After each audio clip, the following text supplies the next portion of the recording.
Good afternoon সবাইকে। তো সবাইকে ধন্যবাদ। তো প্রথম বলার আগে এই প্ল্যাটফর্মের যিনি স্রষ্টা, যাকে আমি শ্রী হিসাবে সম্মান দিই, অনারেবল মার্কুস সাহেব, যিনি সারা বিশ্বের 96টা কান্ট্রিতে শ্রী হিসাবে আমাদের কাছে জলজলভাবে প্রমাণিত হয়েছেন। এত সুন্দর একটা কমিউনিটি, একটা প্ল্যাটফর্ম দিয়েছেন যে কোটি কোটি মানুষের লাইফ সেভ করে দিয়েছেন। তো ওনার জন্য সবাইকে আমি বলবো উঠে দাঁড়িয়ে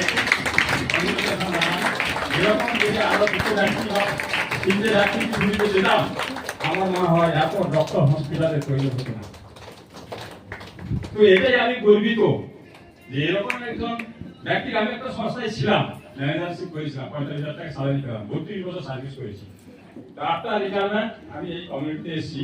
আমি কিন্তু এসেছিলাম অ্যাকচুয়ালি ইনকামের জন্য, কিন্তু এত সুন্দর হেলথ, এত সুন্দর স্বাস্থ্য, এত সুন্দর লাইফস্টাইল, যেটা পৃথিবীর কোনো কান্ট্রিতে বা কোনো কমিউনিটিতে বা কোনো জবের মধ্যে নেই। ইনকাম করা যায়, লাখ লাখ টাকা ইনকাম করা যায়, গাড়ি গাড়ি করা যায়, কিন্তু সুস্থ শরীর সুন্দরভাবে জীবন অতিবাহিত করা যায় না।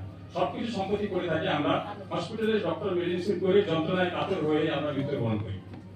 কিন্তু আজকে এই যে কমিউনিটিতে আমরা এসেছি, যিনি এই স্রষ্টা, ওনার কাছে আমি সালাম জানাই যে এরকম একজন ব্যক্তিকে পেয়ে আমি সত্যি গর্বিত এবং আমি সুস্থ আছি।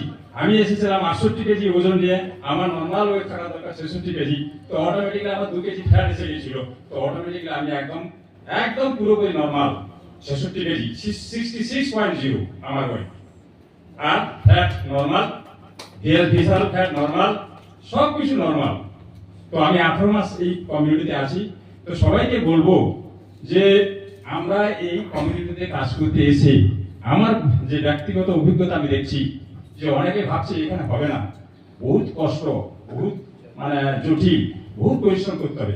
একদম 100% ভুল ধারণা। কারণ আমরা ডাক্তারবাবুর কাছে কারা যায়, যারা রোগের যন্ত্রণায় শর্টকাট কাতো, ডাক্তারবাবু চেম্বার করে মেডিসিন টেলিস্কোপ নিয়ে বসে আছেন। উনি জানেন যে আমি রেয়ারে বসে আছি, আমার কাছে রোগ আছে, আমাকে কোনো ডক্টর করতে হবে না, কোনো ফেয়ার দিতে হবে না, কোনো অ্যাডভার্টাইজমেন্ট দিতে হবে না। আর আমরা যখন ওই লোকটার কাছে গিয়ে বলতে যাচ্ছি, ওই লোকটা একদম 36 ইঞ্চি বুক ফুলে বলছি, ও বাবা, আচ্ছা আপনি কিসের জন্য এসছেন বাবা? নিশ্চয়ই আপনার কোনো স্বার্থ আছে। হ্যাঁ, তো এই জন্য আপনাকে যারা বলছি যে আমরা আপনাকে সেবা দিতে গেছি, কিন্তু আপনি আমাকে অসম্মান করছেন, কিন্তু আপনি ডাক্তারবাবুর কাছে ছুটে যাচ্ছেন। আপনি ভুল বলে ভুল মেডিসিন, ঠিক বলে ঠিক মেডিসিন। এখানে